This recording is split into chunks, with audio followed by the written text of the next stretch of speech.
Let's talk about working for free. At this point, working for free is just a part of every creative's journey. It is a necessary evil that we all at one point in our lives have felt like we need to do. In this video, I want to flesh it out, talk about what working for free actually means, what are the good reasons why you should be working for free, what are some not so good reasons, and offer you some alternatives that are more mutually beneficial instead of providing your services free of charge. If you're new to the channel, my name is Ken. I have been a creative entrepreneur for the past 10 years, and in this channel, my main goal is to help creatives be better at business. Let's get started. Working for free doesn't necessarily mean that you're not getting anything out of the whole exchange. It just means that instead of money, you're getting paid with something else, something that is of value to you. That is the main thing that people tend to forget. You wouldn't want to waste your time, your skills, your energy, your effort into something that you won't get anything out of anyway. Your time is valuable, and you may be time rich because you're just starting out in your journey, but it is very important that you put that time and invest it into things that actually help you. Now let's go through some reasons as to why I think you should work for free. A good reason to work for free is to gain experience. Now we can look at this two ways. The first one being the experience to do whatever you eventually want to make a career out of. Now, if you're like me, I learn best by watching. I need to consume as much information as I can, and as soon as it clicks in my head, it's all good, I can do it. But for a lot of other people, they learn best while doing things. So working for free grants you access to learn on the job. Another way that this is done is through internships or maybe shadowing an industry professional. Being able to watch a professional do what they do best on the job is so helpful. It gives you a specific kind of insight that you rarely get from reading online or even watching YouTube videos. Another way of looking at this is gaining experience working with a client. Now, if you're anything like me, you probably started your creative journey as a hobbyist, which means I was only taking photos for myself, taking photos for what I thought was pretty. But as soon as you start working with a client, you are working for them.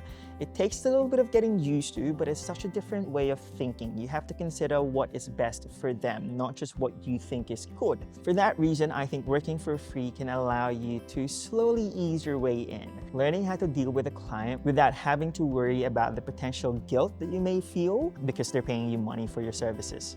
Another reason to work for free is to build your portfolio. Now, this is especially important for those who are just starting out.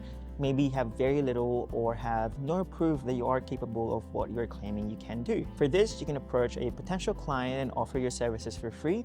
You just have to remember that whatever you make for them, you're allowed to actually put it in your portfolio. There's a lot of things, especially in different industries, that you have to be mindful of. Another way that you can do this is creating through spec work. Spec stands for speculative, and it is a really big thing in the creative industry. It is when you volunteer your time and services into creating something to prove that you are capable of doing the work. Now you can take your spec work and then present it to potential clients to show them that what you just did, you can do for them too.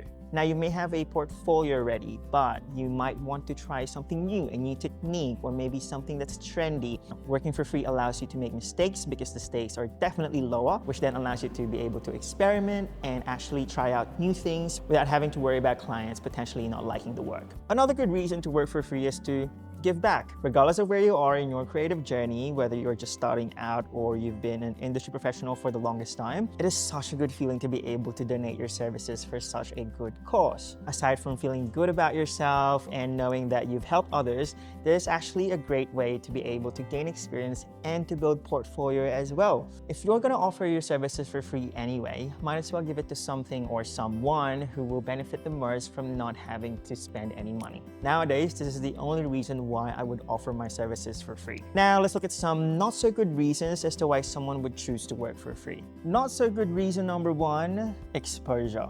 Now, this can be controversial because for some people, it's actually worked for them to be able to use exposure to advance their careers. But I built my business through the power of word of mouth, and most, if not all of them, have been paid jobs. Now, don't get me wrong, when I was just starting out, obviously I had to do a lot of free work, but I never did them exclusively for exposure. If you're just starting out, sure, go ahead.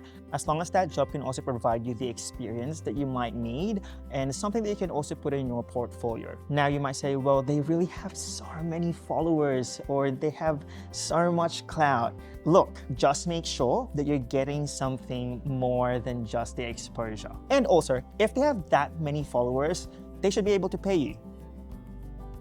Another reason that I usually hear from people as to why they are working for free is because they just don't know how to price their services.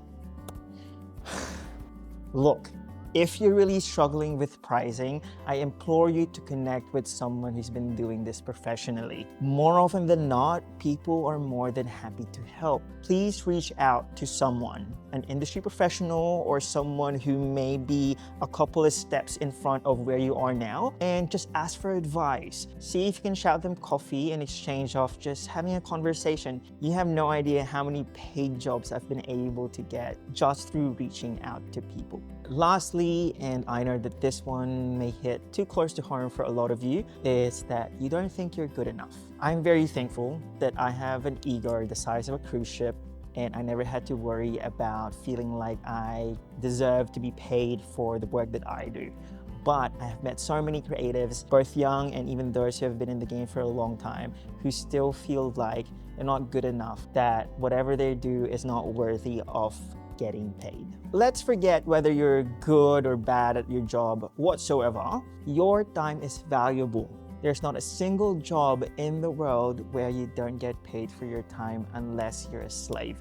Don't be a slave to your art. You need to make money in order to keep doing this thing that you must be very passionate about, because you are 8 minutes into this video and you're still watching. Unfortunately, this mental block that you have with the creative work that you know you can provide, it's not something that can be fixed overnight, or it's not something that can be fixed just by watching a random guy's YouTube video. It is something that you need to work through and hope that you would be able to, because regardless of whether you're good or you're ready, that's not the point. If you are spending your time doing this job, providing this service, creating your art, instead of doing something else, you should be paid for it. I hope that helps, because I don't know how else to motivate you in charging money. In case it's not obvious, I don't like writing scripts for my videos. And when I started filming this video, I wanted to provide multiple alternatives to working for free. But I realized that there is really only one amazing alternative to it. Bar none, it is the best way to stop yourself from working for free and slowly easing yourself into charging money for your services. That is, pay what you can. Pay what you can is a very humble system, in my opinion. It's something that I found out about maybe 5 or 6 years ago. And to this day, it's something that I still do. The best thing about Pay What You Can is that it takes care of every single reason that we've talked about in this video. If you need to gain experience, or if you want to build portfolio, if you just want to help, or maybe a client is offering you exposure, if you don't know how to price for your services, and most importantly, if you feel like you're not ready to charge for your services, all of those reasons, just ask them to pay for whatever they can. This way, you'll still be able to do all those things, but you're getting paid for it. So, how does it work? Well, as the name suggests, it's quite simple. You provide your services and your client pays whatever they can. That's literally it. Now you can add rules, requirements, disclaimers, caveats, whatsoever, but the whole thing's quite simple. I know that there are so many other alternatives to working for free, but I just believe in the power of Pay What You Can so much. I implore you to just try it out, see if it works for you.